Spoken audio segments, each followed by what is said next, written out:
to what I call the you adventurers and explorers of life's big questions. I see some familiar faces and welcome back, and some new faces. So, as we explore the Baha'i perspective today to our big question, what is the purpose of life?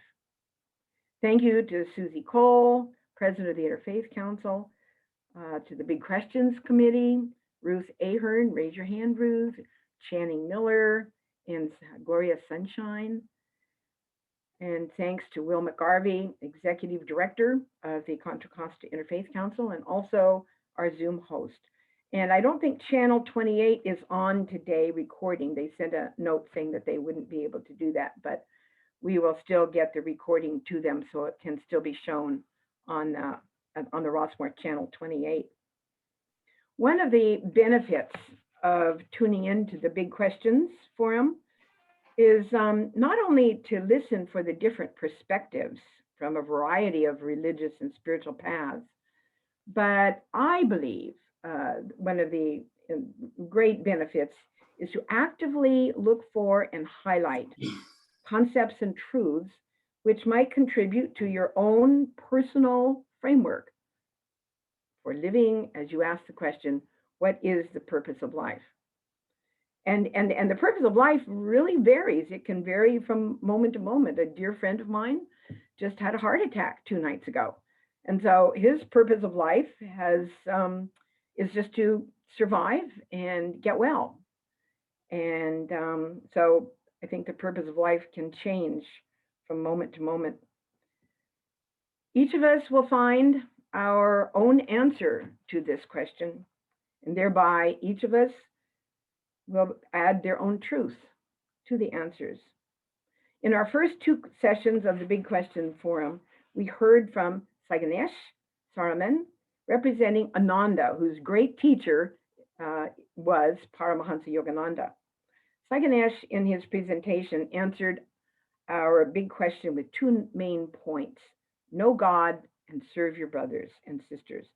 We do this by cultivating the inner life. And last month, Dr. Nazir Ahmed spoke from the perspective of Islam. He said, the purpose of life is to find our own purpose.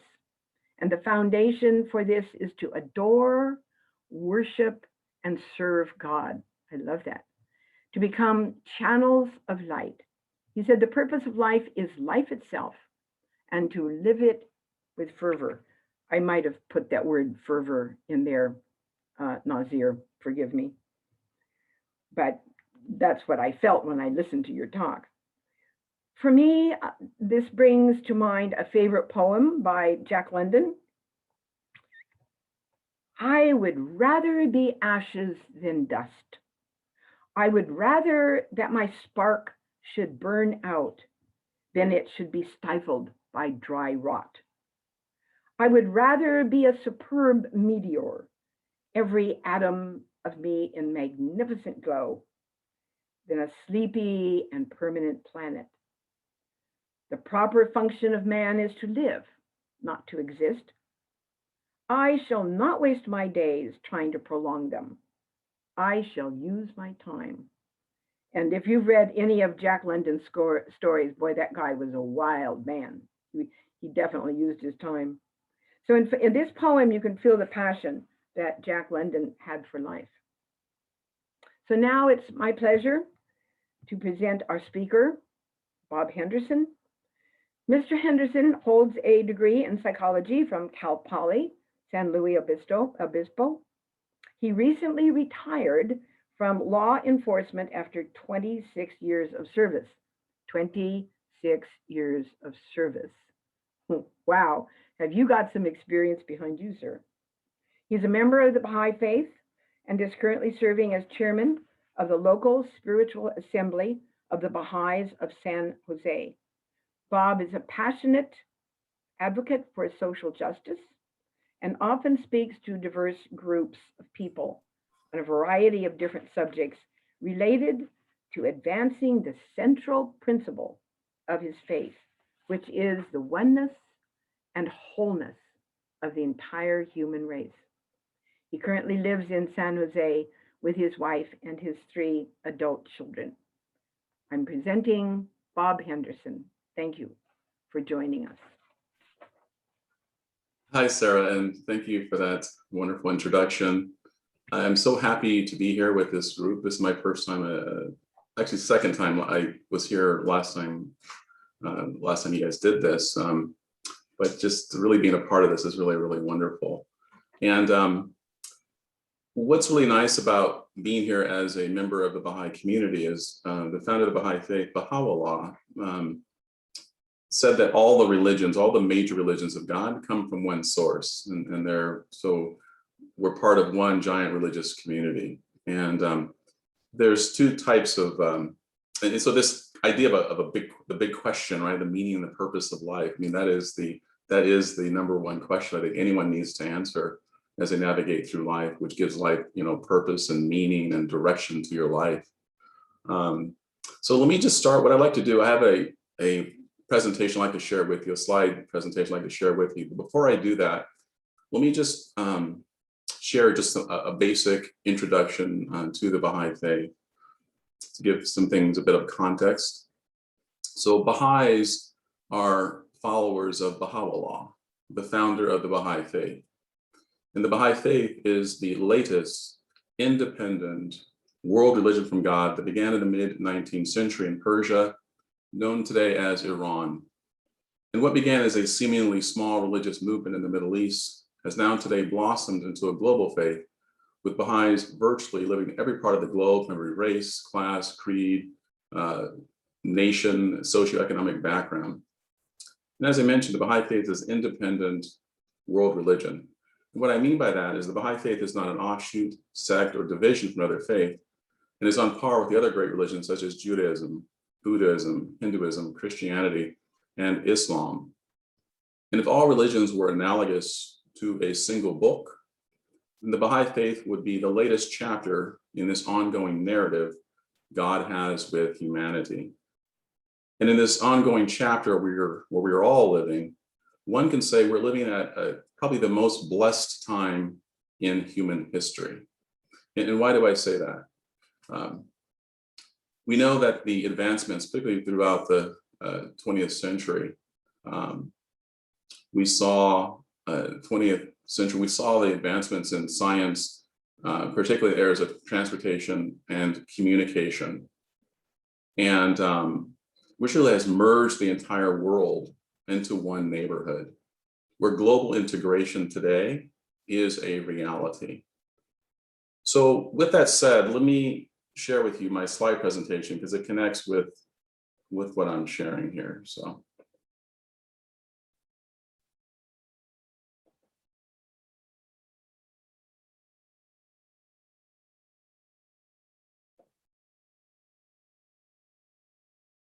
Getting things set up here.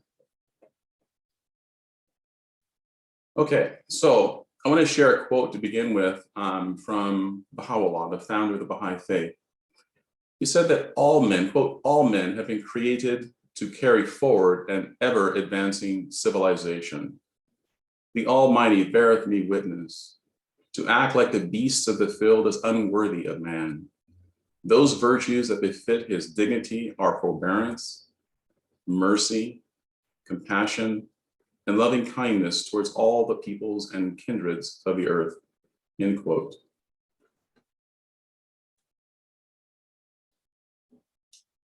So before I share this next quote, Baha'u'llah often compared all of humanity to a single body. So in this view, humanity has collectively gone through various stages as we're growing up, from childhood to the turbulent period of adolescence. And now we are standing at that threshold of our collective maturity. The revolutionary and far-reaching changes occurring today are characteristic of this period of transition, a time which can be likened to, again, adolescence. Now, in this period, thoughts, attitudes, and habits from humanity's earlier stages of development are being swept away, and new patterns of thought and action, which reflect its approaching maturity, are gradually taking root. So this particular quote I wanted to share with you, from a Baha'i perspective, if the purpose of life, as it says here, is that all men have been created to carry forward ever advancing civilization, well, how do we go about actually doing that? So that's what we're going to explore today from a Baha'i perspective. So Baha'u'llah said, or the Baha'i writings state that the unification of the whole of mankind is the hallmark of the stage which human society is now approaching. Unity of family, of tribe, of city, state, and nation have been successfully attempted and fully established. World unity is the goal towards which a harassed humanity is striving. Nation building has come to an end. The anarchy inherent in state sovereignty is moving towards a climax. A world growing to maturity must abandon this fetish, recognize the oneness and wholeness of human relationships, and establish once for all the machinery that can best incarnate the fundamental principle of its life. So when we talk about the machinery, we're going to talk a little bit about the goals of the United Nations that's operating to help us collectively. So here's one of the wonderful quotes from Baha'u'llah. And I think this is, from my perspective, one of the most profound quotes that can ever be presented for a discourse if you want to talk about trying to achieve world peace. And it comes from the writings, again, of Baha'u'llah, where he wrote, quote, "The well-being of mankind, its peace and security are unattainable unless and until its unity is firmly established. This unity can never be achieved so long as the counsels which the pen of the Most High have been revealed are suffered to pass unheeded." End quote. So from a Baha'i perspective, Baha'u'llah is speaking with the voice of God. And so what this suggests here is this. So we all long, I imagine all of us, we are all longing for that age-old dream of peace. What Baha'u'llah is saying here is that you cannot have peace as a prerequisite before peace. And that prerequisite for peace is unity. You can't have unity unless you have, or you can't have peace unless you have the elements of unity in place. So peace itself has a prerequisite. And so what I want to do is talk about some of the prerequisites for peace, some of the unifying principles that Baha'u'llah brought to humanity, for all of humanity, to give us so for all of us to recognize our common identity in this collective body of humanity. So here are some of the basic principles of the Baha'i Faith that we view as for all of humanity. One is the oneness of God. And so we Baha'is believe that there is one divine creator that is an unknowable essence. We can know God through very special beings who we come to know throughout history as messengers, some say avatars, some say prophets, and so forth. So we're going to talk about that in a moment. But there's essentially one God who's the creator of the universe. And so that's a starting point for being a Baha'i. There's a belief in God as a central creator for all of humanity, and that religion itself is one. That there are different religions, but they're all part of one process. So as I mentioned earlier, like different chapters in a single book. And if we looked at all of humanity as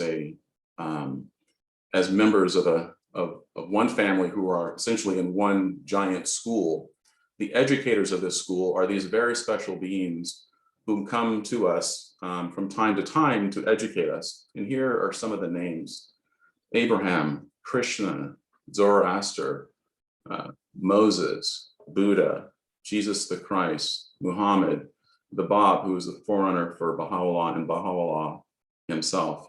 And in this analogy, it just kind of gives a pictorial sort of analogy. It's kind of a metaphor of how the connection. So God is this unknowable essence, and these different messengers are like perfect mirrors, reflecting God's knowledge and power and for all of humanity, and they do that in a progressive manner. So Baha'is don't see that there are in the world that there are different and separate religions. Their religion is a name, from a Baha'i perspective, the name that we give to this process whereby God educates humanity. And I have just a few bullet points to this idea. So religion, again, is a single process of revelation behind the civilizing of human nature. They're not isolated events.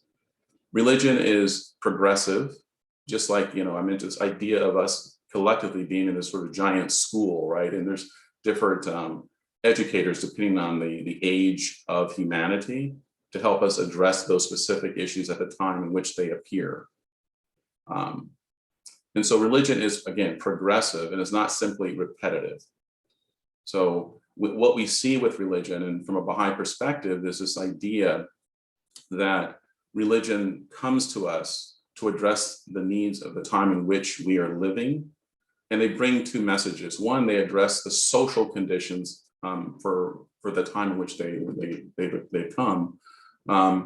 And they also bring and renew the spiritual truths that all of them share with humanity. So those spiritual truths, like the golden rule, will be a theme that connects all the religions, as an example. But some of the social laws are more transitory in nature. So, for example, a social law would be an eye for an eye and a tooth for a tooth, right? In the Judaic faith. Well, that worked during that period of time because they didn't have the type of penal systems they have today and the type of laws in place, and the social conditions were much different back then. So you needed very strong laws to address people's behavior. So that would be an example of a social law that wouldn't be appropriate today, right? So that's just one example. Or another, well, let's maybe share one more. So in some faiths, there was the non-eating of pork as an example. And so with those, they were unable back. If you rewind the clock, they're unable to process food very well. So what you would have is people would get trichinae or trichinosis if they ate certain foods, like because they didn't have the proper refrigeration. But today we know how to process foods and meats, and so you're not going to get trichinosis if you're eating pork. So my point I want to make here is these social laws are transitory and they change. But as humanity advances, we need new laws and new conditions to address the age in which we are living. Religion has both, again, eternal and transitory features. I addressed that. Religion is the greatest force for social good and the establishment of social order. So oftentimes religion is put aside and people are trying to address the conditions of society, when in fact, these very special individuals that have come through us throughout history, Abraham, Krishna, Zoroaster, Moses, Buddha, Jesus the Christ, Muhammad, the Bab, and Baha'u'llah, they're like divine physicians, and they're the ones that can, because they're speaking with the voice of God, they know how to analyze and address the problems for the age in which we are living, to prescribe the right remedy for our individual as well as our collective needs. So religion is the greatest of all means for the establishment of order in the world. And so the Baha'i Faith is, from a Baha'i perspective, the Baha'i Faith is the latest revelation from God for all humanity, which addresses contemporary issues such as those associated with global integration. So another unifying principle is the unity of mankind, that we are all part of one human family. And Baha'u'llah often compared the human body to all of humanity collectively to a single human body. When we think about a human body, so let's consider the cells of our bodies. All the cells wouldn't have, let's take a single cell. A single cell wouldn't have significance outside of the body that it's serving. It's only within the context of the body, both serving and receiving, that cell has significance. And any cell that runs contrary to that in the human body, we give that a name. For example, we would call that cancer. So any individual, for example, not realizing the connection they have one with the other through various forms of prejudice, right, which separates elements and component parts of the body, would be essentially considered a disease within the body of humanity. So we are essentially all one. Many people haven't recognized that, and although It's been proven scientifically that we are on a genetic level, we are all the same, right? To the degree of being the same at 99.9%, right? So science has already proven that through, all the sciences, anthropology, psychology, physiology, all recognize only one human species.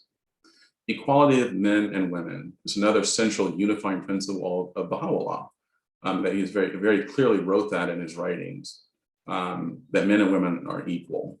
And there's many analogies in the Baha'i Faith that's used to convey this point of complementarity, this concept that one complements the other. Like, for example, look at a single bird, and one wing would be a woman and women, and the other wing would be a men, right? And in order for that bird to fly correctly, both wings have to be equally as strong. So this idea of the equality of women and men is very central to the advancement of all of humanity. And then you look historically at how women have been treated as if their men are superior in some sort of way, when in fact, men can't thrive and men can't progress unless women are by our sides, given equal opportunities and strengthened the same way men are strengthened. Elimination of all forms of prejudice. Prejudice is seen, when you think of all humanity as a single body, prejudice is seen as a disease that separates component parts of humanity, which goes in contrary to the natural processes of how we should function as a society, right? Prejudice separates, creates disunity. So unity would be, in this context, life, and disunity would be separation, and prejudice causes that separation. World peace is a central principle. We'll talk a little bit further. We're talking about that now as we kind of go through further, talk more about that. Harmony of religion and science. So Baha'is believe that there are two major sources of knowledge that man has access to. One is religion, which gives purpose and meaning to life, gives us direction. And then you have science, right, which is the tools for successful living. And one supports the other. Science is a tool from a Baha'i perspective that we're using, and religion will be the instructions for that tool. And what we see today is sort of this imbalance where science is sort of running amok, and there's no governance as to how we're using science. So in many ways, science has been very harmful, right? Weapons of mass destruction, for example. That was never the intent of science. The intent of science is for the betterment of humanity, but it needs to be counterbalanced with the truths of religion. As I heard someone say, that because we're out of balance, we are like, scientific giants and moral midgets, right? We have not gained that sense of balance. So from a Baha'i perspective, it's very, very key that we understand this balance between science and religion. One is not in conflict with the other. And if you look historically between science and religion, there's always been this sort of conflict between the two. And they were never actually in conflict. Matter of fact, they complement each other. So it's a false premise to think otherwise. Baha'is believe in the independent investigation of truth.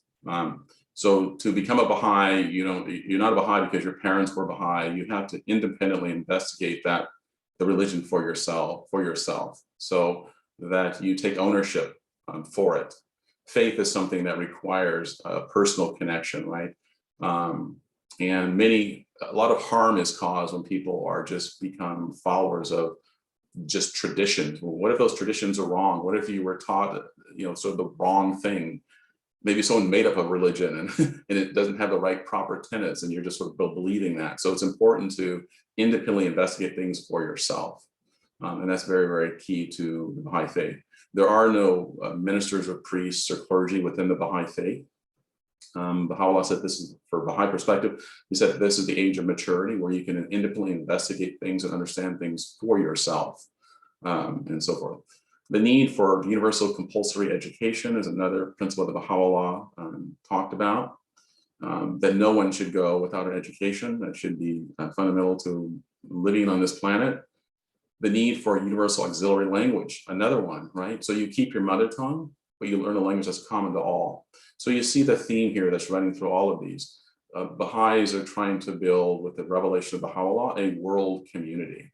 But it's not a pipe dream. These are things that we can actually do and create by implementing these basic fundamental unifying principles.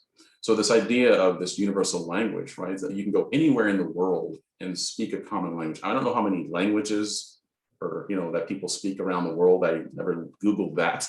But maybe during the Q&A, if someone can maybe Google that while I'm talking to figure out how many languages are in the world. But it'd be impossible for any single human every language in the world.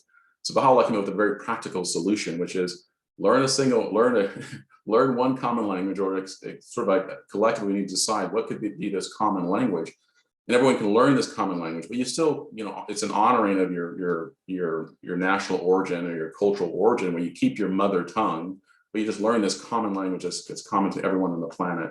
Just like similar to like in the United States, right? We speak, all of us pretty much who live here, pretty much, we speak English, right? So we can all, no matter what state you go to, you can communicate. So we need to broaden the concept to the world to say, no matter what nation I go to, I'm going to view those nations as states here and be able to communicate with people, because communication is so, so important.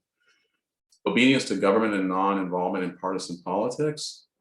And so Baha'is believe in obedience to the government, as long as you're being obedient to the basic tenets of our faith. So as long as we're not going to obey anything that's sort of against and counter to any of these basic principles.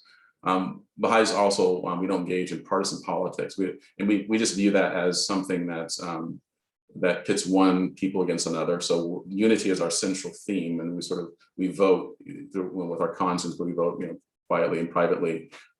We participate in government in that context, where we just don't sort of take sides and so forth.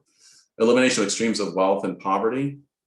Baha'is believe that there shouldn't be any of these extremes if we are in fact one family. When we a little bit later on, when I go through the presentation, we're talking about some of the things the United Nations are doing. You'll see why this is very important. Injustice should be the operating principle in society. And so justice, remember this, the phrase, no justice, no peace, right?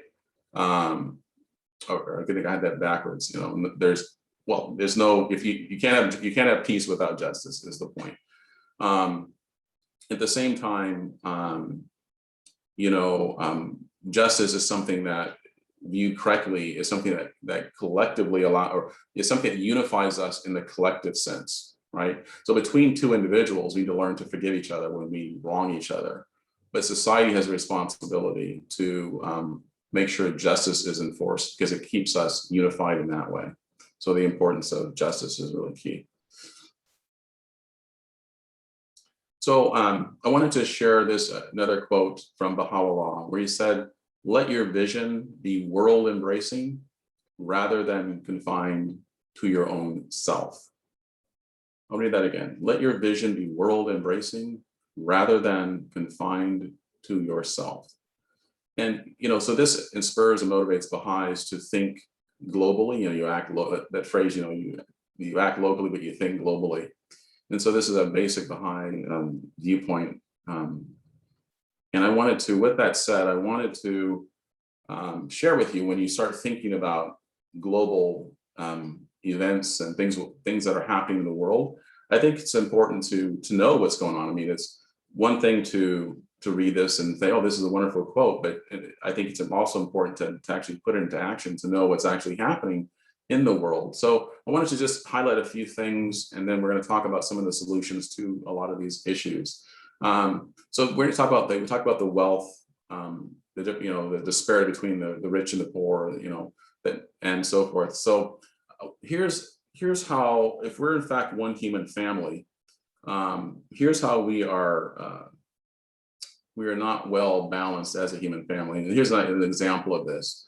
8 men own the same wealth as the 3.6 billion people who make up the poorest half of humanity. So 8 men own more wealth than half of the world's population. And you can see the names here. So we are clearly, something's out of balance with this. The United Nations has 17 Sustainable Development Goals. And the reason why I wanted to, and I'll kind of quickly go through some of these, to give you a snapshot of what's happening worldwide. But in the mid 19th century, Baha'u'llah wrote to the rulers of the world, and he spoke to them about our collective security, about forming a union of the nations, as he said. And we know that that it took a while, right? We had to have the First World War. What came out of the First World War was the League of Nations after great suffering. And then after that, we had a Second World War. And then we saw the further blossoming of the League of Nations into the more broadly based United Nations we have today, with all of its international agencies serving as a type of planetary civil service for all of humanity. But this all could have been avoided, these two world wars and the wars we're currently experiencing, if they heeded Baha'u'llah's warnings about forming this collective body. Baha'u'llah really talked about how this body should function and run, which is not currently operating in that way, but they're slowly moving in that direction. So I want to just mention very briefly, kind of highlight some of these. And this is consistent with a Baha'i concept of knowing what's happening worldwide. That we, and the 17 goals are wonderful, and they really parrot a lot of the things that Baha'is are about, because there are many Baha'is as part of the United Nations, or the Baha'i International Community, which is an organization associated with the United Nations. So a lot of these goals were very much influenced by the Baha'i concepts. So in poverty in all of its forms, but here's what's actually happening in the world. So more than 700 million people still live in extreme poverty on less than $2 a day. What's currently happening. We should end hunger, but more than 750 million people suffer from hunger worldwide, in the vast majority in developing countries. This number is expected to go up to over 100 million in 2020, primarily due to COVID-19. Ensure healthy lives and promote well-being for all ages. So despite great strides in improving people's health in recent years, inequities in healthcare access still persists. COVID-19 pandemic is throwing progress even further off track. So one thing about a pandemic, it exposes the inequities that are already in existence. Ensure inclusive and equitable quality education, promote lifelong learning opportunities for all. Currently what's happening is 258 million children and youth of age 6 to 17 were still out of school in 2018, and more than half of children and adolescents are not meeting minimum proficiency standards in reading and mathematics. So you can see these problems are worldwide, and they, all of us seeing the world as one human family should be concerned about all these things. That's why I wanted to just kind of highlight some of them. Achieve gender equality and empower all women and girls. Women and girls represent half of the world's population and therefore also half of its potential. But gender inequality persists everywhere and stagnates social progress. On average, women in the labor market still earn 23% less than men globally. On average, women spend about 3 times as many hours in unpaid domestic and care work as men. And then sexual violence and exploitation, the unequal division of unpaid care and domestic work, and discrimination in public office all remain huge barriers. All these areas of inequality have been exacerbated by the COVID-19 pandemic. Ensure availability and sustainable management of water and sanitation for all. Access to water, sanitation, and hygiene is a human right, yet billions are still faced with daily challenges, accessing even the most basic of services. Ensure access to affordable, reliable, sustainable, and modern energy for all. Our everyday life depends on reliable and affordable energy. And yet the consumption of energy is the dominant contributor to climate change, accounting for about 6% of total global greenhouse gas emissions.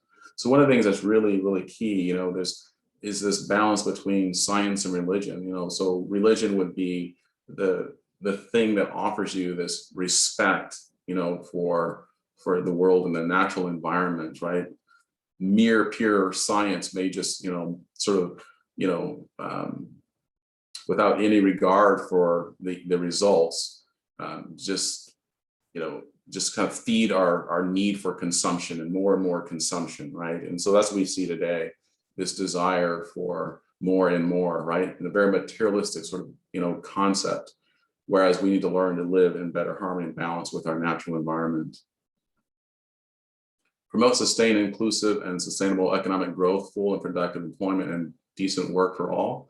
The global unemployment rate in 2019 was about 5% down from the 6.4 in 2000. However, COVID-19 can cause the equivalent of 400 million job losses in 2020. Again, the pandemic exposes inequities that are already prevalent.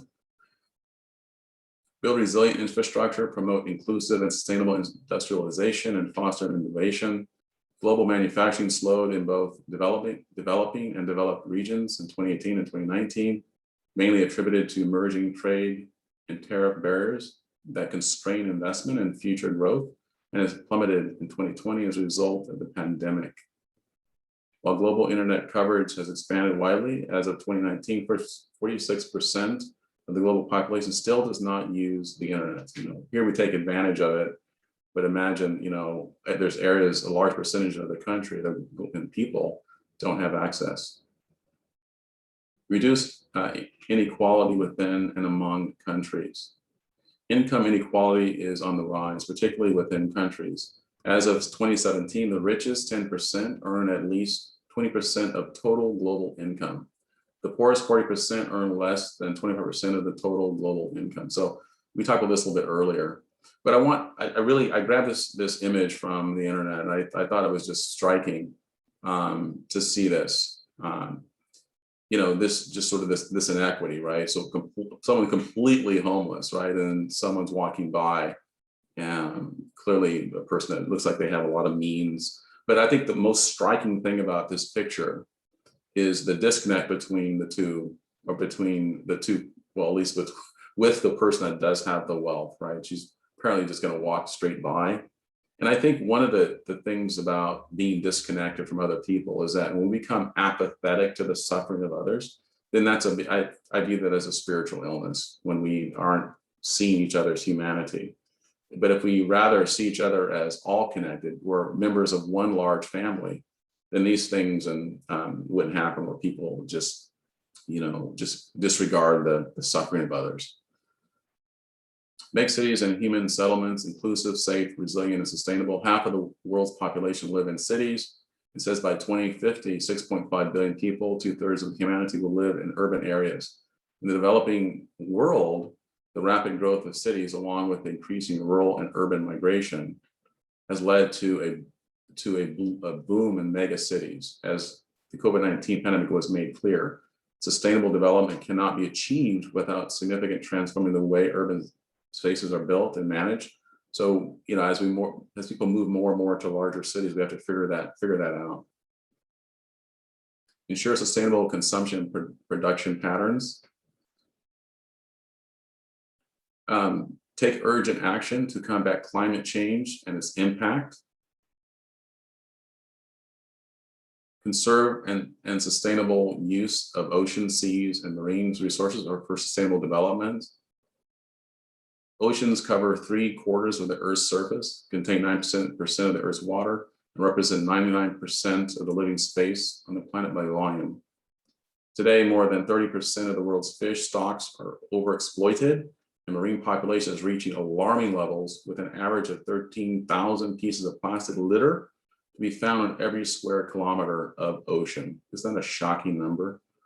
13,000 pieces of plastic litter to be found on every square kilometer of ocean. So we got to care for our environment. Protect, restore, and promote sustainable use of terrestrial ecosystems, sustainably manage forests, and combat deforestation, halt and reverse land degradation, and halt biodiversity loss.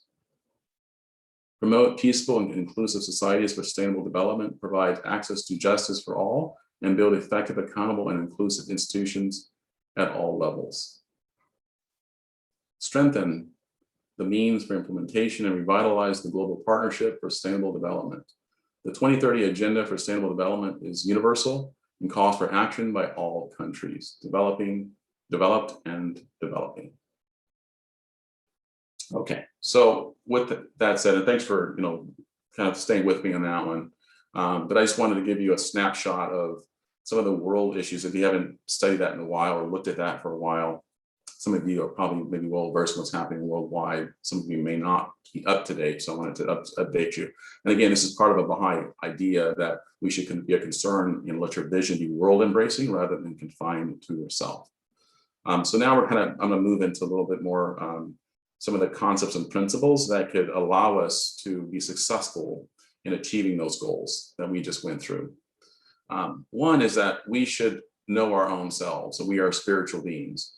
So this quote says from Baha'u'llah says, "No man should know his own self," referring to mankind, "and know those things that lead to loftiness or to abasement, to shame or to honor, to wealth or to poverty." And here's one of my favorite quotes from Baha'u'llah, where he wrote, "Man's merit lieth in service and in virtue, and not in the pageantry of wealth and riches." So here, this idea of what is the purpose of life, and what should we value? Because purpose and meaning, I think, are those kind of words that mean essentially the same thing, purpose and meaning. And so, as a member of the Baha'i Faith, and all religions have this common theme, giving us purpose, but certainly, having this idea that we are put on this planet to serve not just ourselves, but to serve others, and that we should strive to develop spiritual qualities. That we should nurture our spirituality, so that which also gives us some purpose. And so we're, from a Baha'i perspective, this is you can call it like a soul school, where we're here to learn lessons and we're here to develop those spiritual qualities. So life was meant to be like any school, like a school that is challenging is a good thing, right? Because you're growing and you're learning. Well, we believe that God created this world to be a bit challenging. So that why? So we can develop our spiritual qualities. For example, if someone says, "Well, I consider myself a very patient person," well, which may be true. However, there's going to be situations where your patience will be tested, but that test allows for growth, right? And so this idea of purpose and understanding that what life is about is really, really important, so that you don't. As people are experiencing difficulties, they're not viewing those difficulties as something that, wow, is life just created to abuse me and to beat me up? And like, what is the point of all of this pain and suffering? Well, if we experience pain and suffering is for our own growth, we have to view it that way, right? We have to view challenges as a way to advance ourselves. And as we work towards doing that, we also work towards creating a more just and fair, society, both materially and economically, and for all of us. And just kind of further along this theme, and Will, can I get a time check? How much time do I have? Just a few more slides, but I want to get a sense of where I'm at in time. Sarah might have that information better. Bob, you're doing fine. We have until 3:30. We'd like to leave at least maybe 20, 30 minutes for audience questions and participation. So you've got at least another 15 minutes. 10, 15 minutes. Thank you, Sarah. It gives me some idea of where I'm at.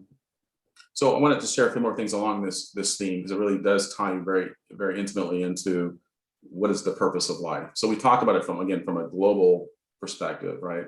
A macro perspective, but I want to kind of we're talking about as you as an individual, and your purpose is to, develop these wonderful qualities. And one of the sort of the beautiful concepts in the Baha'i Faith is how Baha'u'llah, how the writings, how we view each other. So one of the quotes, it's not here, but it talks about how man, referring to all of mankind, and is a mine, M-I-N-E, rich in gems of inestimable value, and education can alone cause those treasures to be revealed. So we have these wonderful treasures inside of us, and those treasures, those gifts, are the virtues, the qualities. That's our true value. So in this quote where it says, "Man's merit lieth in surface and in virtue, and not in the pageantry of wealth and riches," is very, very key. Because if you can remember, 8 men own half the world's wealth. and it's of course we're out of balance. My point is that is not real wealth. I mean, those are tools. Those are tools you're using to do certain things, right? Achieve certain things. But the real wealth is in your character. And proof of this is that whenever you go to a funeral, does anyone really ever talk about how much money someone made? They never do, right? It's always talking about the qualities of the individual, what they and how those qualities express themselves, whether it could be in generosity or love or however it's being expressed. So we all know, I think we all know, even on a subconscious level, that we are spiritual beings and that our real merit lieth in our service to others. And that's why I used this analogy earlier about the human body, because Baha'u'llah likened all of humanity to a single body, and we're like cells in this body, all connected. And no single cell has significance outside of the body that is actually serving. So this idea of service is that we, within the larger context, and always, so this idea of, and just kind of want to say a little more about that. So when you think about a cell, it's again, I'm repeating myself, but I think it's important to really convey this point. So the cell, again, is serving and receiving. So this idea that as an individual, we are on this planet merely to serve ourselves and just sort of without any regard for the world around us, right, is preposterous, right? So we really need to realize our connection one to the other.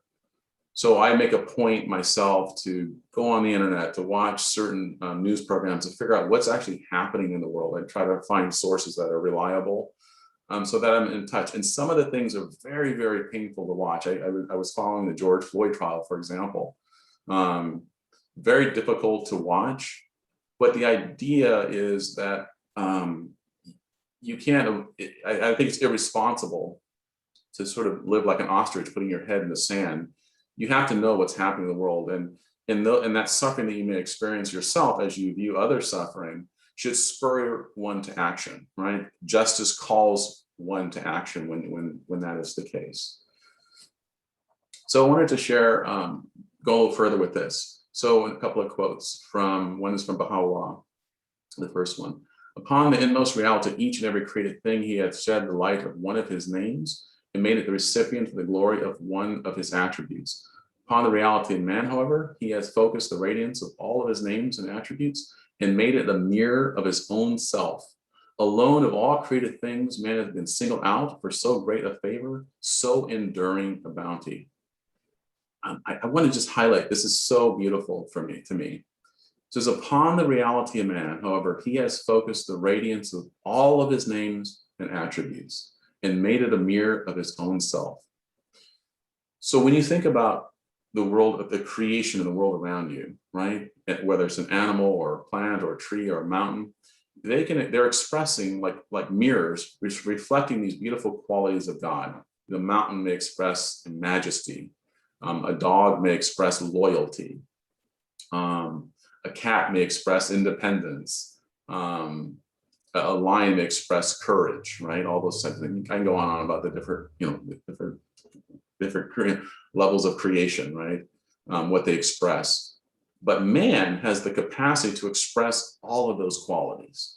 I mean, what a gift and a bounty that is. And those qualities can only be expressed as a result of two things. One is through education, the proper education, right?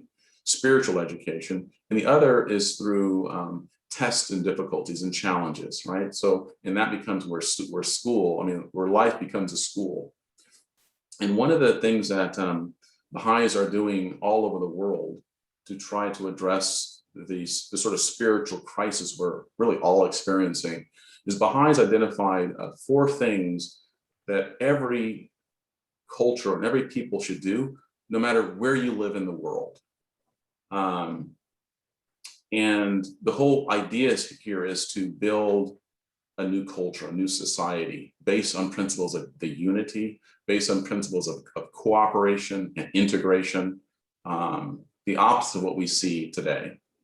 And so the 4 things that Baha'is identified is we must educate our children spiritually. I'm not talking about teaching them a particular orthodoxy of some sort. I'm talking about helping children understand how to be kind, how to be truthful, how to be loving, how to be prejudice-free. And as a result of this community building need, Baha'is have developed special children's classes to help them learn those things. And these are all operate at the grassroots level all over the world. Baha'is are doing this. And we're offering this free as a service to not just humanity, but a service to ourselves. The second thing is, how do we help our junior youth, ages 12, 13, and 14, be able to take all of that adolescent energy and direct it in a way that helps with promoting community building, as opposed to, in some areas, young people engaging in the wrong activities, right? Misconduct and doing bad things, right? As a result of responding to this community building need, Baha'is have created a junior youth spiritual empowerment program where you let older youth, that's a good role model, assist in mobilizing a group of junior youth, again, ages 12, 13, and 14, be able to look at their communities and be able to explore some of the dynamics happening within their respective communities and be able to take action and do things. Third, how are we going to spiritualize society and have a community that has a sort of a devotional character to it? And so Baha'is, to respond to this community building need, are hosting and having devotional and prayer meetings all over the world and inviting their friends and family and coworkers and neighbors to these prayer meetings so that we can come together, no matter what religious background you're coming from. There's only one God. And from a Baha'i perspective, there's only one religion. It's all part of one process, like a single book, right, with different chapters. So we all should come together in prayer. You know that there's this old saying that a family that prays together stays together. Well, if we broaden that concept to say all of humanity is my family, then I should have the desire in that context to want to pray with everyone. And Zoom has really opened up a space for that. And so having the Baha'is all over the world are having these sort of Zoom spaces at this point, and so forth. It's always nice to get together physically at some point, but coming together in prayer, right? Acknowledging, and then being able to take, after those prayers, right? Take that spiritual sustenance that you get from prayer and be able to have that transform how we interact with each other. My wife and I do a prayer meeting every Saturday at 8:30 a.m. in the morning with the community. So we Zoom in together and we say prayers and people go their separate ways. It doesn't last long, maybe 30 minutes. And people love it, right? It's a way to come together, say some prayers as a community, and then go about your day. And it really binds you together with other people, right? What's the saying that it's in the Bible, two more people come together in prayer, God promises I will be there, right? So through prayer, we that's one of the ways in which we can strengthen our unity. So we looked at every human body, right?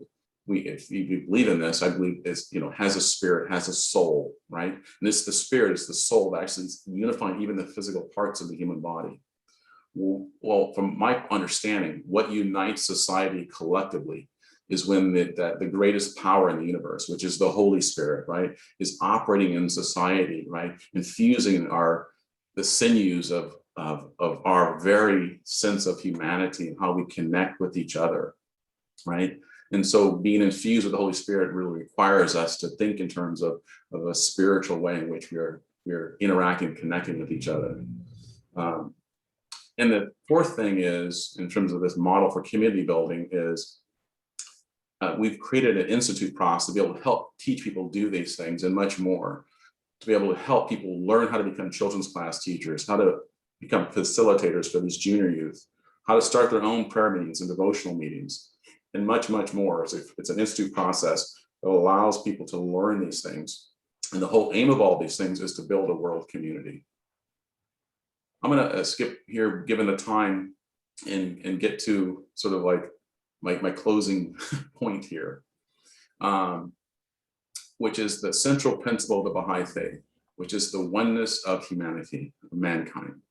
Acceptance of the oneness of mankind is the fundamental prerequisite for reorganization and administration of the world as one country, the home of humankind.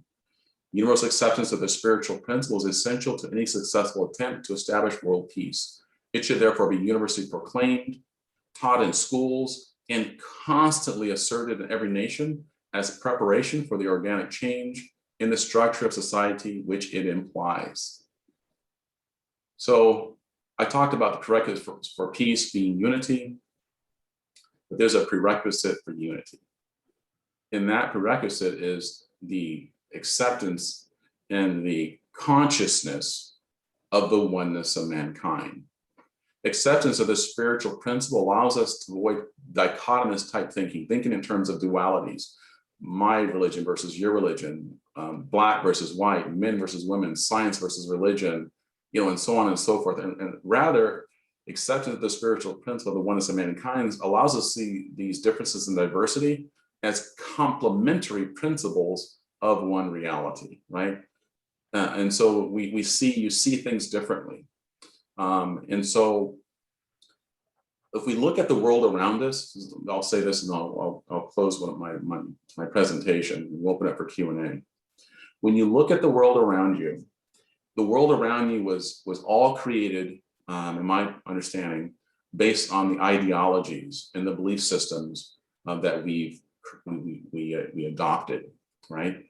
This country, for example, was founded on the false premise of white supremacy. And look at what's been created from that, right? These institutions which are marginalizing or oppressing people of color, right? And so if we want to change the world, we can work on amendments and new laws and solutions and all of these things. But my suggestion is this: let's do this. Let's first figure out what is the proper ideology that we should be adopting to create a new society. And as Baha'i, we believe that this new ideology, which is consistent with God's truth and just the truth, whether you want to believe in a God or not, it's just the truth that humanity is one. It's been proven scientifically, and every religion, when you truly understand that religion, is saying the same thing, that humanity is one. And so the idea of adopting this principle of acceptance of the spiritual principle, the oneness of mankind, will naturally lead one to want to learn a common language that we can all speak to each other, so that people aren't walking by each other in the street while someone is lying there homeless, that we're going to put our plastic bottle in the recycling bin because we want to care for the environment. We're realizing we're all connected on this one very, very small planet. Baha'u'llah said this. He said that the earth is one country and mankind are its citizens. I'll repeat that again. He said the earth is one country and mankind are its citizens. And with that said, may we all strive and work towards a better society, a society where we respect, love, and care for each other, not as sort of, acquaintances or people that, we're just trying to get by and just, sort of the niceties of life, but rather having this expression be a true realization that we are one people. There's only one humanity.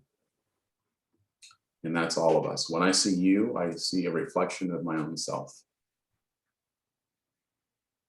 And Sarah, I'm going to turn it over to you. I'm going to do a stop share.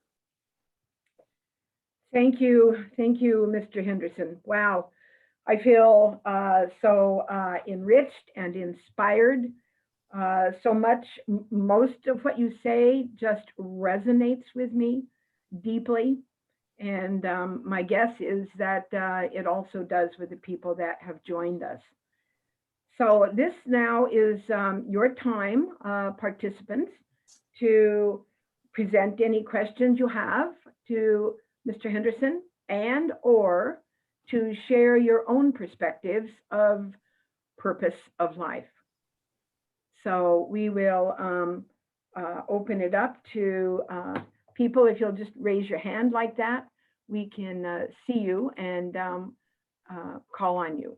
So, and a few moments of silence is fine while we think about what we'd like to say or ask.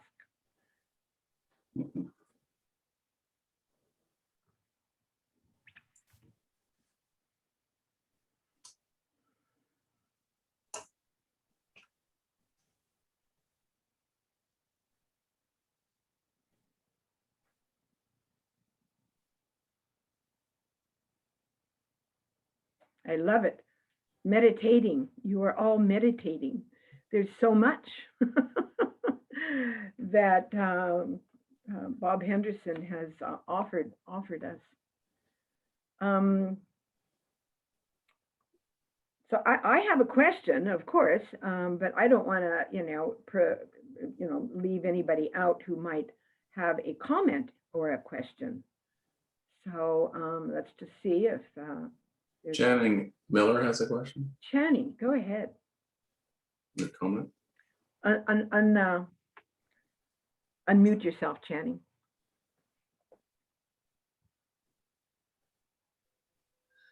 I forgot to bring my mouse out from the other room. They're working on the condo below me, and it was just so noisy. So thank you so very much, Bob. That was really interesting. And I'm very familiar with the Baha'i Faith, and I believe very strongly in it.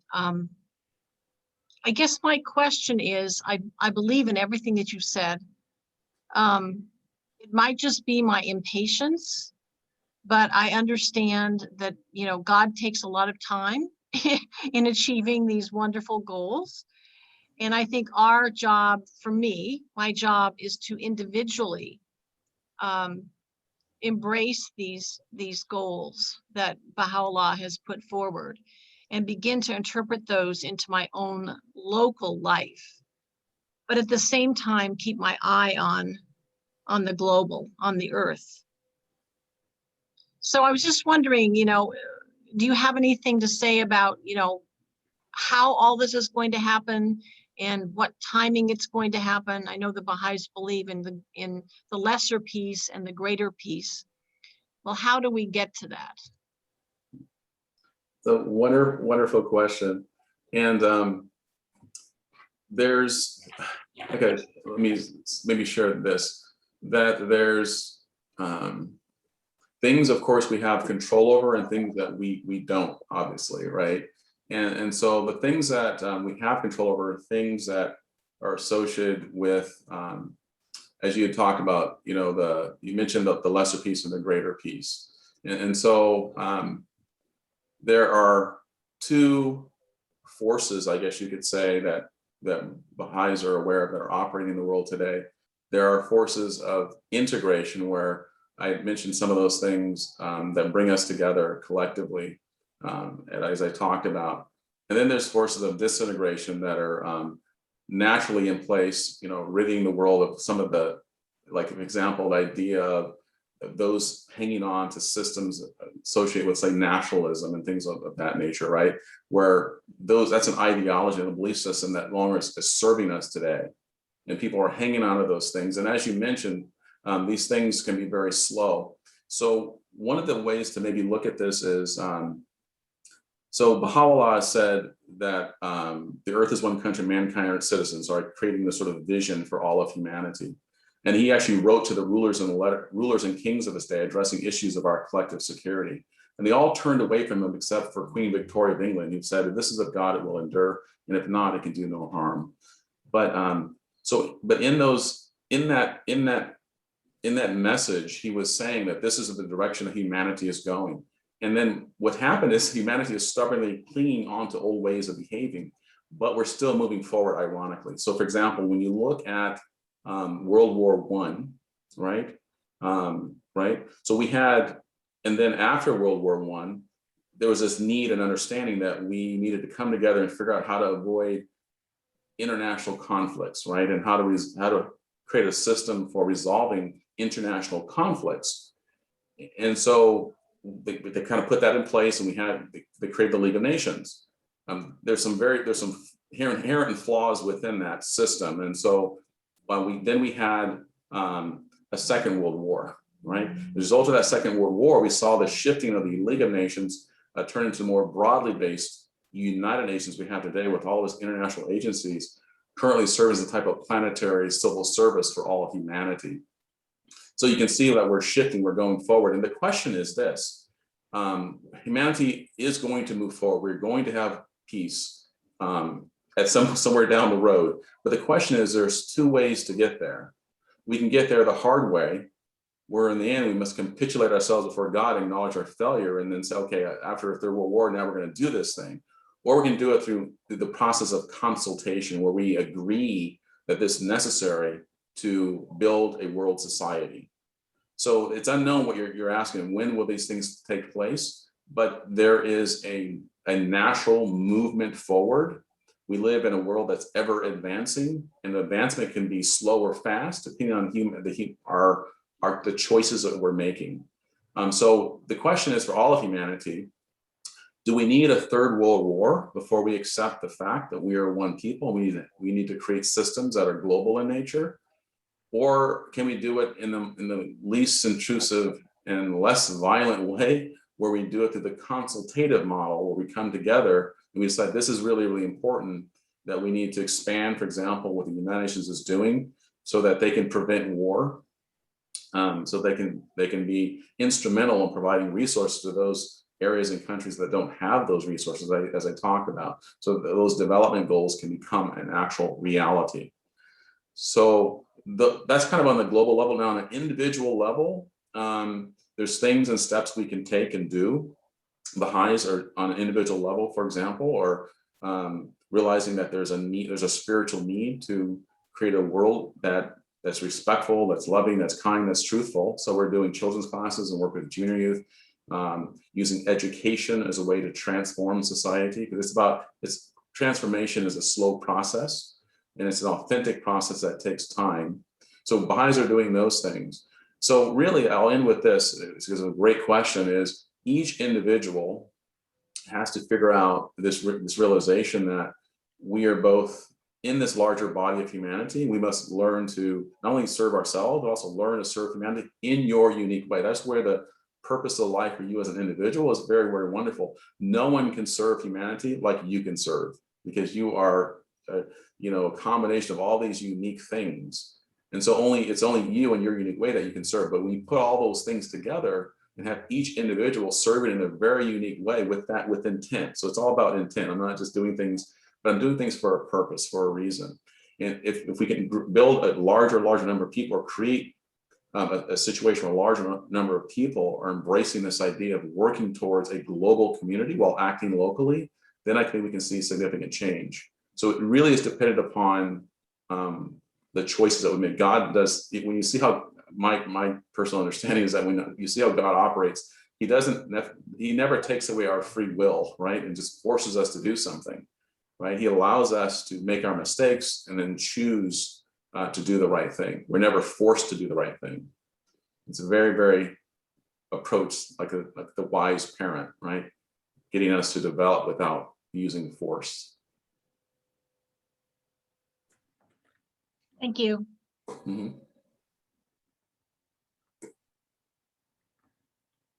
I appreciate the emphasis on we are each individuals, unique individuals.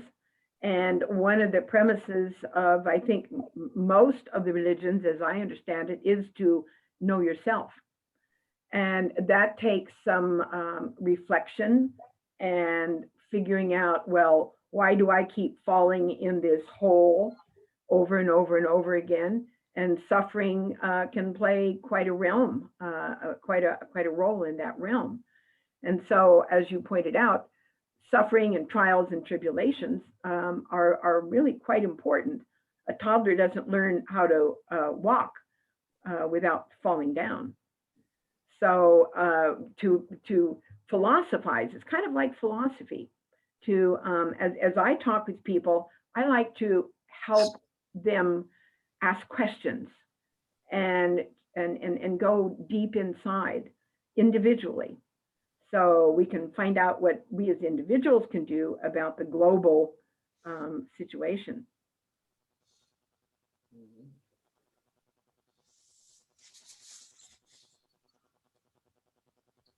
Mamuna, I don't know if I pronounced that correctly.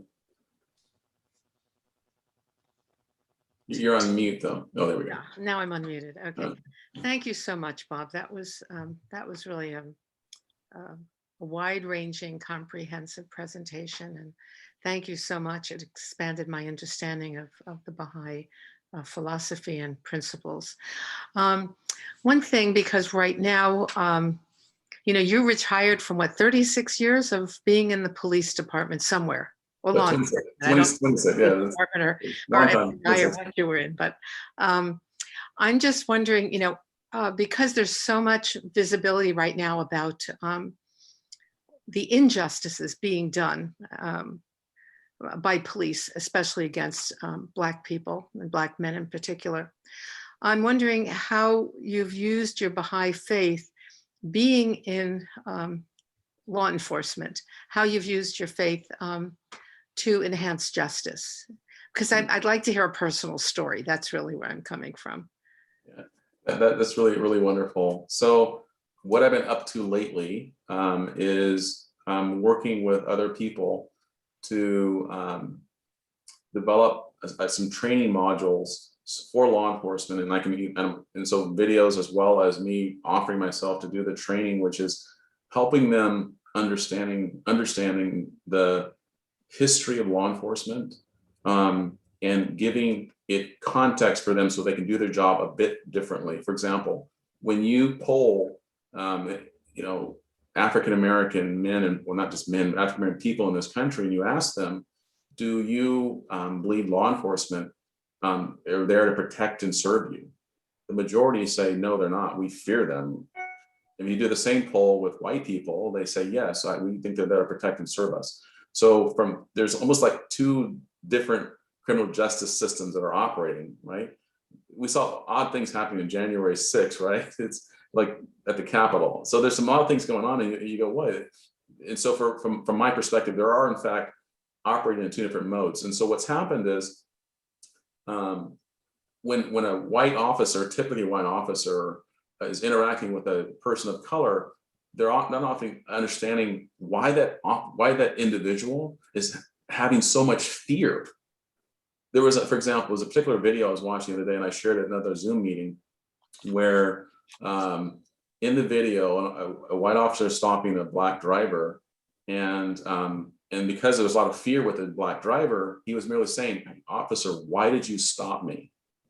And the officer refused to tell him, and just kept, insisting that just give me your driver's license, registration.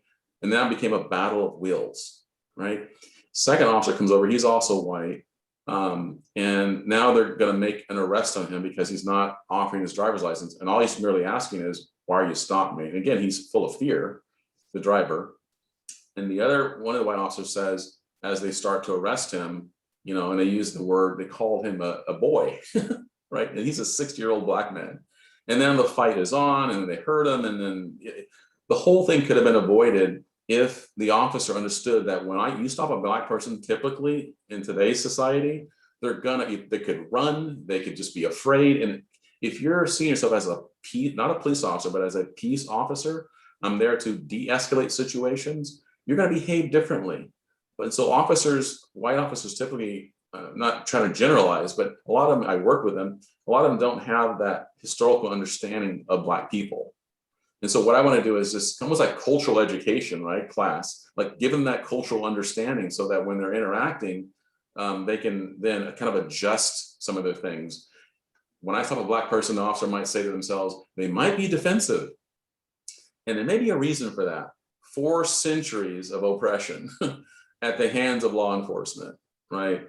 In law enforcement, the precursor for law enforcement, a lot of people may not know this, are slave patrols. Law enforcement was created to subjugate and to control Black people. That's how it was formed in 1704 in South Carolina. And so the reason I'm mentioning that is because law enforcement have been enforcing these laws from the beginning, from slave codes to Black codes to Jim Crow laws to unfair laws in the 70s and 80s and 90s with how they were implementing laws on drugs in this country. It was implemented and enforced unfairly. And so we have mass incarceration going on in this country, and the majority of people in our prisons are people of color. So there's a lot happening that could be underneath the radar if people aren't taking the time to look at it and investigate it and see what's going on. I know it's a long answer to your question, because the question is, it's like a 2 or 3 hour presentation on just your question.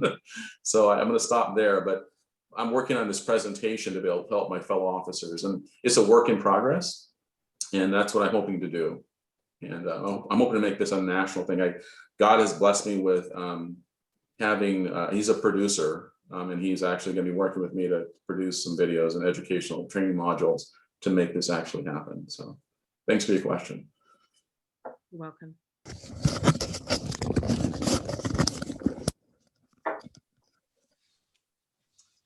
I have a question for the group here. Has anyone been following the George Chauvin trial? Anyone? A little bit. Okay, Robert, do you have? Well, I want to hear some of your reflections on. I don't think there's not a verdict yet. I think they're giving their closing arguments, but I want to hear just some of your reflections on, because it relates to the last question on law enforcement. What are some of your reflections, Robert? Can you hear me? Yes. Good. Yeah, I wanted to get into something else. I think it's so Okay. redundant on that, all the commercials. I just can't stand it. Sure. I get my dose. I want to share something. I actually went to the Baha'i temple in Wilmette, Illinois, and I wrote a term paper for college, expository writing, because I was so fascinated by the religion. And in my memory of that, unfortunately, the paper got displaced, was one of the things that Baha'is were big on was not having the third person, which I guess, not the extra middleman. The Baha'i Temple is a gorgeous place, and I drove by it many times on my bike going to the beach, Lake Michigan, but it had 9 sides to it. And the 9 sides was the idea that you couldn't divide that number, so it was to be all inclusive. And the other thing I remember is, let's see, where was it? But that was, and also there was tremendous persecution of the Baha'is in Iran. They were exterminated, basically, or killed off and so forth. But to jump forward to the now and the present, my concern is I think we just have too many people on the earth and it's getting horrible. The global warming and everything else. I'm concerned about the animals. I'm concerned about all the environment and so forth. And I think the whole issue of birth control and so forth is just, it's totally out of control. And this makes it difficult, I think, to look at this objectively. And I think in particular, I just think we're headed down a steep slope in that regard. And I notice in my own family history, I've just done a massive review of the American Revolution, what led to it, what it was like afterward, what the Hessians were like, and so forth. And there used to be families of ancestors I had would have 12 or 15 kids because you had to populate the land. And I think we've done that to an extreme. And I notice the population, like my own family, it's down to 0 growth. We're down to just 2 kids. And I think the humans have to take responsibility that we're ruining the planet, and we have to look even more globally than these other issues. Thank you, Robert, for Yes. bringing forth these situations. I tend to be more hopeful. There are millions and millions and millions of organizations around the planet that are doing such good things and working towards the what is it? The 17 sustainable aspects that the United Nations is working on. And we don't hear about those. That's one of the problems. We are hearing about the problems, and we are hearing very little about the millions and millions of people all around the world that are doing something about the 17 sustainable elements that Bob Henderson pointed out. Personally, I find it's really important when I talk with people who are feeling like you feel, Robert, that almost all is lost, it's all going downhill. I feel it's really important for us to lift each other up and to try to present a picture of progress which is what I see. We see what we expect to see. Anyway, that's Sarah, I'll differ with you on there, but I've only been studying this for 25 years. There's not a technological fix for this. There's not. The spiritual fix is for us to remind ourselves that we are created beings and that we have to live as created beings. Our civilization is not made to live in a sustainable way. Well, I agree with that. I agree with that, Will. However, things are being done by many, many people and groups around the world. But I believe we all have the light of God in us. And that means something. Think of the power of that. You know, the angels say to me, we are magnifying every good thought, every good deed in every human on the planet. I believe that that's happening. I don't think we're in this alone. So I guess that's where I get my optimism from. And yes, I'm very aware of all of the problems that we could bring up. Bob, what does the Baha'i say about the seriousness of this issue? Yeah, and so I guess it's a loaded question, but I guess so. Baha'is and using the revelation of Baha'u'llah is trying to build a whole new culture of society based on the principles I've talked about, and the way I deal with this, and my understanding of this is that you have like new wine, you can't put the new wine in old bottles, and so all of society there has to be a restructuring of the entire society, and it's like if you were given a new architectural plan, right, and you looked at a plot of land that you wanted to build, and let's say there's a dilapidated house on that property. The first step is to remove that dilapidated building before you can build a new structure. But what's happening is, that sounds very fatalistic. What I'm trying to say is the natural forces are in place. Like, for example, like the concept, as I mentioned earlier, of nationalism, right? That has to be, you still can believe in your nation, but it needs to be replaced with a larger concept of a world society. And that larger concept doesn't mean you're going to eliminate the lesser concept, just means you're embracing the larger concept. And so everything has to be redesigned, and we have to reimagine a new society based on global integration, right? And so, Will, was that you earlier? Because I didn't see your. Someone mentioned earlier that you were saying, Sarah, I don't quite agree with that, or something like that. But that was Will.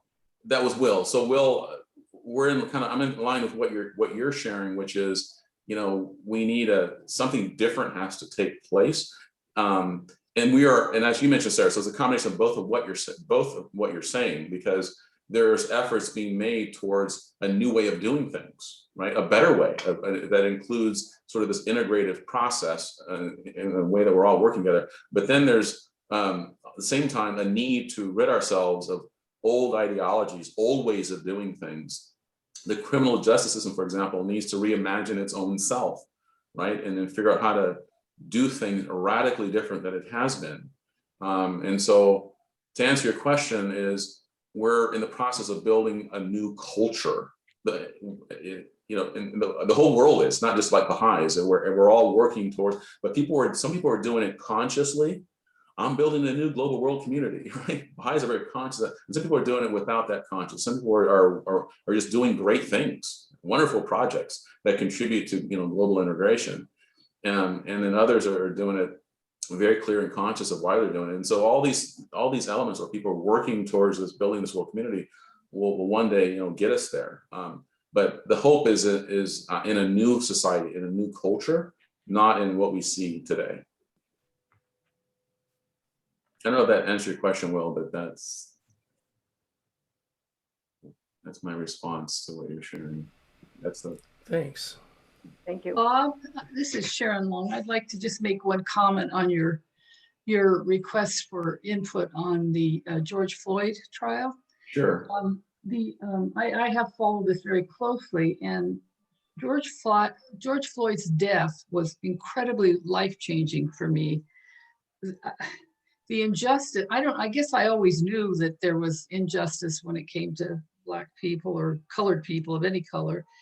And what happened to me was the injustice of all that made me get up and move from a community I'd lived in for 20 years to a more diverse and open community. And I was living in an extremely conservative community with very limited thinking.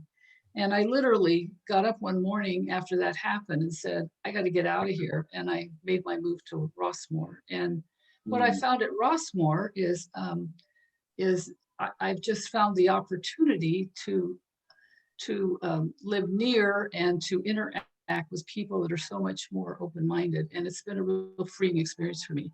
And I'm 80 years old, so this was a huge impact on me. So anyway, that's how it really affected me. It was a life-changing effect. So. Yeah, thanks for sharing that, Sharon. And it changed a lot of lives. It became people responded worldwide to this tragedy because it was just so in your face and so heartbreaking. But Linda, you had your hand up as well? Go ahead. Yeah. Yes. Thanks. Mhm. Bob, thank you for your presentation. And I really appreciate the idea of unity of all mankind, and also the part about the evolution of mankind, and that like we're a project in process. Mhm. And I guess I'm curious because I'm wondering about how Jesus, and I realize that the Baha'i religion is the last in the lineage right now, but can you sort of address the spiritual development of mankind in association with Jesus's comment that the poor will always be with you? And I'm bringing that to bear because I'm wondering about, while I personally very, very much like and sort of in my heart hold that we are evolving, I'm also at times wondering if there are forces of duality that are present on the planet that may be here in such a way that we'll always be here, because the lessons that we are to learn in this particular dimension on this planet are such that those two powers might always have somewhat equal say. Yeah, thanks for your questions and also the comments that were embedded in that.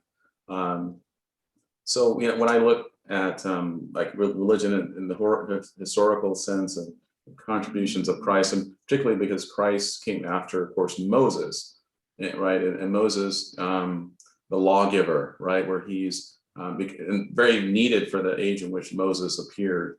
And during that time, man needed, during the time of Moses, the Mosaic laws, really some harsh laws given because of where humanity was. In Christ, one of the contributions of Christ is so beautiful in terms of his spiritual contribution, is this teaching us and helping us understand this concept of love and forgiveness, right? And how they balance each other.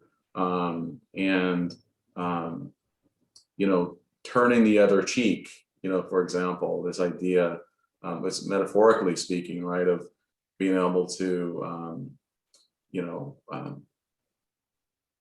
think in terms of the love that you have for because love is ultimately what allows us to truly connect with each other. It's the power of love, and that's one of the, I see it as one of the because every messenger of God, they have a primary theme they're teaching. Like Moses was like the lawgiver, Christ was brought love, and Baha'u'llah said his primary theme is unity. My primary theme is unity, and so just kind of simply say that. And what was your comment about the forces? I wanted to comment on that, but can you clarify your comments about the forces at play? And it's like, to me, I'm going to comment and take it to the second part of my question, which may make it more confusing. I hope not. Which is, the forces to me, as I think of them, are the powers of good and evil, dark and night, which I don't even consider as bad and good. I just consider them as the forces that compose this universal makeup of earthly plane reality. Mhm.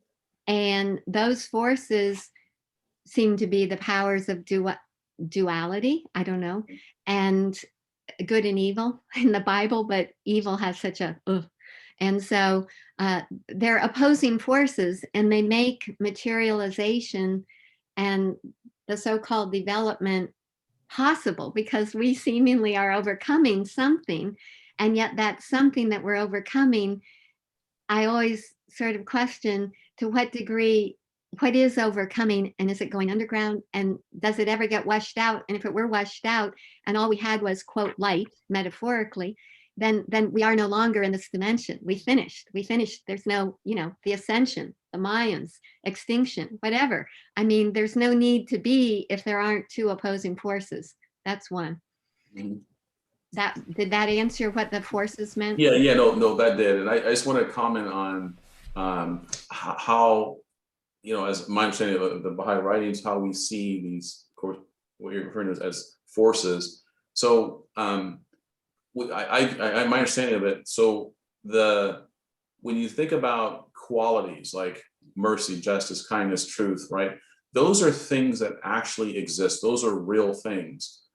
The non-existence of that would be evil, right? And so one way to look at that is light and darkness. Mhm. So darkness is the absence of light. It's kind of a tricky sort of thing I'm trying to share here. Right. Right. So in other words, the question is, can you bring darkness anywhere? It doesn't exist. You can't bring it anywhere.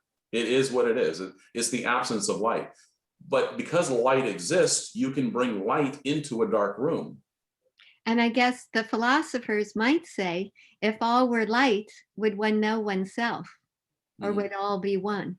Yeah. And if all is one, then one does not have a distinguishable self, in which case we've transformed this dimension into another dimension, potentially. Yeah. No, I get you're saying. One way I look at what you're saying is very philosophical, what you're sharing. And one thought that came to mind is when you have a piece of paper and a pen, right? So the paper and the pen can't be the same color. You wouldn't see, right? Right. Right. And so this idea of a white piece of paper and a black pen or a blue pen or a red pen, right? You can see what's on there. So when we were born not evil. We're born, Baha'is believe people are born noble, but we're born with undeveloped, untapped potential, right? That's latent there. So baby cries and screams and appears to have all kinds of issues because they're undeveloped with this great potential. So when you put evolution in the picture, right, says that there's education, there's forces in place that are honing and developing those latent capacities so that now what appeared to not exist now is revealing itself. And so this idea of evolution is built into that. But evil itself is something that's, again, non-existence of what is there. But I think that's kind of my reflections of what you're sharing, which is very, I love having these conversations because it's very sort of philosophical and very profound in its nature. So thank you for that, Linda. Thank you. Bob, I would be willing to take the second part of that question. Yes. Oftentimes that scripture where Jesus says, the poor will always be with you, sometimes we hear it as an excuse that rather than a recognition that I think what Jesus, as a follower of Jesus, was trying to say is, if you're like me and you're following my ways, you will always be with the poor. Not the poor will always be with you, because there will always be poor people. Poor people is a policy choice. It's a taxing choice. It's not something that we have to accept as if that's always the case. I really appreciate that rephrasing. Thank you. Good. And thank you, Bob. Yeah, absolutely. So go ahead, somebody. Gloria? This is Ruth. Ruth? I was thinking from what Bob was saying, which I really loved all of that presentation, that if this is a spiritual challenge, if the world needs spiritual transformation, is it realistic to expect that level of transformation in the amount of time, if we're looking back at history, the amount of time that the previous model of the world as being man against man or man against the world or each person against the other, doesn't it seem to you, as it does to me, that this period of transportation is not going to be quick? We have to work on it with every bit we have of our energy as a people and as a single person and as organizations. But it's a big job, and Yeah. it's going to take probably generations. Just how long has it taken us to get to the little points that we've made now, having hospitals and No, having that's, science that's serving people? yes. I know Channing wants to, you want to respond to that, Channing, or do you want me to? Yeah, I can- think I just want to add on to what Ruth is saying Okay. and what you're saying. And Sarah, I won't take too long because I know we've gone over the time, but that's fine. This is rolling, and I'll let Will say when, we should give a few minutes warning. Go ahead, Channing. okay. Now I have to remember what I was going to say. No, I think I'll just backtrack. So my understanding is that really the onus is on the individual transforming from a very self-centered point of view to a very global point of view, realizing their connection with other humanity. To me, that transformation is paramount. And that, for me, that affects me. So I can't really affect other people other than how I behave and I act and develop my own spiritual qualities and grow in those spiritual qualities. The second thing is that when we think about what the end result is going to look like, I think everybody thinks that when we talk about oneness, it means sameness. And I think that the Baha'i vision is not that we will all be the same and we'll all be good and we'll all be, we'll still live in a world with those forces, Linda. Yes. But we will have developed our consciousness over time. And, I heard there's another Baha'i speaker. I don't know if you've heard of him, Stephen Phelps. He's on YouTube. But he talks about the evolution, the spiritual evolution of mankind is synonymous with the biological evolution of mankind. And as we've developed as we have developed through evolution, our consciousness has risen to much more complex position. And so therefore we can have a different relationship with God, more than animals do, or, we will have a different relationship with God. And there's also another quote by a Swiss priest named Hans Kung, who also said, there will be no peace in the world until the religions unite. The religions will not unite until the people of the world will respect each other, respect and honor and be mutually supportive of each other. So that's what we're working towards. We're working towards that building of the mutual respect and support. The religions, the world religions will still exist, as my understanding, maybe at least in our lifetime or in the next few generations. It's not like they're going to go away. I think they're definitely changing right now. There's so many people that are leaving the church, but they're still seeking. I mean, I know that the Baha'is believe so strongly in seeking, independent investigation of the truth.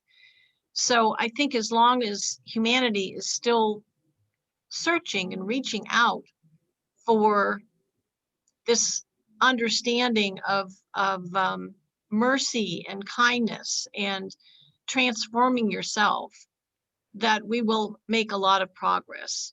But we don't really know what the future is going to look like. And I think it's I know myself that I question myself if I think that it's all going to be the same.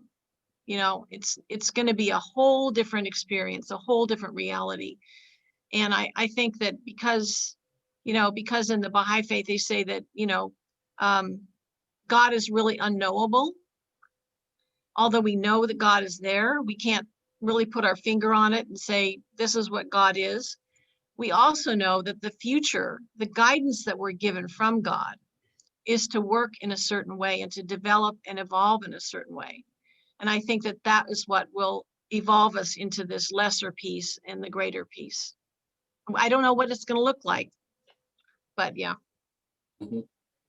Yeah, Channing, I just have to say, I know people have their hand up, but great comments. And the phrase used in the Baha'i Faith in regards to our oneness is unity and diversity. So Right. yeah, that's the kind of the phrase. And then to your point, Linda, is this is going to take some time. It's a But if we call upon the Holy Spirit, that's where I think we don't know what's what, and that the timeline is unknown and perhaps miraculous. Yeah. Yeah. So I think, was it Gloria that had her hand up? Yes, she did. Okay. Gloria, yeah. Oh, Bob, thank you. As I really love the vision and your explanation of Baha'i, but I would like to really get back to what you asked us, although I haven't been able to fully follow because it's been so painful to watch the George Floyd go over and over. I would like to really hear from you before we end, as a policeman for so many years, of your own personal opinion of where the justice lies here. Yeah, well, thanks for that, Gloria. So, well, I saw when I watched it, as well as a lot of people, one of the things as law enforcement is, when you are so-called implementing justice and love and heart have to go together. Is when the badge ideally is supposed to represent, it's over your heart for a reason. And so when you're implementing justice, you must also have a heart. And so what I saw in that situation was someone that wasn't acknowledging really the sanctity of life, that was disconnected from the suffering of someone else. Yet at the same time, they're in charge of, because as a law enforcement, you have the greatest power, I think, of any job in the nation, right? You have the power to take someone's life. And with this great power needs to be a basic fundamental regard for the sanctity of life. And so it's very, very important that officers have it. So what I saw, or what I didn't see rather, was that. And that was I think was so shocking to most people, was where's your understanding and your sense of humanity here? And there's various reasons why someone would be in that sort of condition. But I wonder this. I wonder what could have been some mitigating factors to prevent that from happening. A little background on Derek Chauvin, and he grew up in Minneapolis, and the school he went to was segregated for the most part. So I wonder if he and George Floyd played in the same playground together. It's just a question, reflection kind of questions. Would that have ever happened? If Chauvin, had close Black friends, would that have happened? And so this whole, the whole system, because it's not just that incident. We're talking about 4 centuries of abuse of Black people without any heart, and so what we need to do is, and I tell people this, that if we want to really change the system of law enforcement, then we also have to address the larger issue in society, which is making sure that people are adopting the right ideology about how they see people, that we are one family, we are one people, we are one humanity. We should love and respect each other. If you come into any profession with that ideology and that belief system, you're going to do your job differently. There are some jobs where you cannot make a mistake, right? As I heard someone say recently, and there's 3 of them: law enforcement, surgeons, and pilots. But as an ex-policeman, what is justice to you, and in your background as a Baha'i? That's a wonderful question. So justice is in this case. Okay, so justice is the purpose. The purpose goes back, there's a Baha'i concept as well. The purpose of justice is to establish unity and peace for society. So but getting to justice is a process. So justice should be the operating principle in society, right? So you have someone violating someone's rights, for example. They need to suffer a consequence, an appropriate consequence for their actions. And why would you want to do that? To prevent future crimes from happening. Right. That's the purpose of it, as you know. So whatever you consider George Floyd to have done, right? It's a a counterfeit $20 bill. Okay, so there should be a consequence for that, appropriate, but the consequence shouldn't. The punishment should be equal to the violation.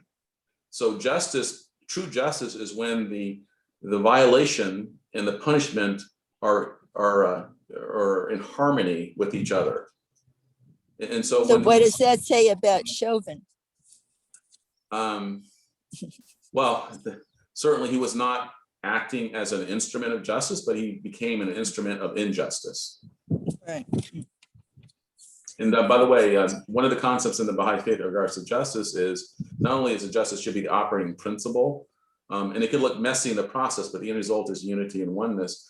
But force is defined in the Baha'i Faith as force should be used only as an instrument of justice. So the way I did my job for 26 years is I saw myself, I didn't say I'm a police officer and all this. I said I'm a peace officer. And so that they got me thinking in the right way. My job is to diffuse situations, to de-escalate situations. And if I had to use force, it's only as a last resort. But my heart of coming into it as a Baha'i is I believe in the sanctity of life. And I'll share one little story with you if I can, well, in terms of our time. It'll be very short. I was in the same situation as the kid that was killed recently in Chicago. I think he was 13 years old or something. I was in the same situation. And I chose not to shoot in that situation. And I was in the exact same situation. And there's two things in place that prevented me from killing someone. And the two things were this. One is training. So you do not point the muzzle at your gun unless you're ready to shoot someone because you've identified the threat. In order to make that possible, you must build in lag time. So you never point your gun at anyone until you've identified the threat. So I can tell you exactly what happened in Chicago for those who know what happened there with a 13-year-old shot. The officer was pointing his gun directly at the individual. So when he turned around, there was no lag time and he shot. What happens is if your gun is pointed down, when you say drop the gun, turn around. When they turn around, as you're raising the gun, by the time they turn around, you've had lag time, you've identified the threat, and it's a no shoot situation. So you oftentimes can make a better decision. They call it split-second decisions. You have to build that lag time in there. Number two, you have to come into the job, as I mentioned earlier, with a basic regard for the sanctity of someone's life. I've been in so many situations where, for example, when the situation I was in for several years, officers were thinking that I was a coward because I didn't shoot this kid that I was chasing. Well, instead of celebrating me for not taking a life, the culture in law enforcement was that, no, we take lives when we have opportunities to take life. I'm not generalizing, but that was horrible that I was viewed as a person that wasn't a person with courage, when in fact it takes courage to stand in the line of fire to make that decision. It's just the opposite. It took a lot of courage on my part to not shoot the kid because I didn't have to. I identified, and so I think you get what I'm sharing here, the point I'm making. So those two things: proper training, as well as having this really strong and beautiful regard for the people's lives. So that in all these bad shootings where unarmed Black people and brown people are being killed, I look at that and I say, wow, it's just, we need that fundamental need to accept that we're all one people. That has to be something that we're all taught from childhood, and that we can build a new world based on this basic fundamental principle that unites us all, which is that man is one, and as Linda talked about, with all of its diversity, right? Amen. Amen. I think that we are probably going to have to end this. Yep. It's good to end while we're hot. That might bring us back and keep us talking to each other. Bob Henderson, thank you so much for a full and just inspiring sharing.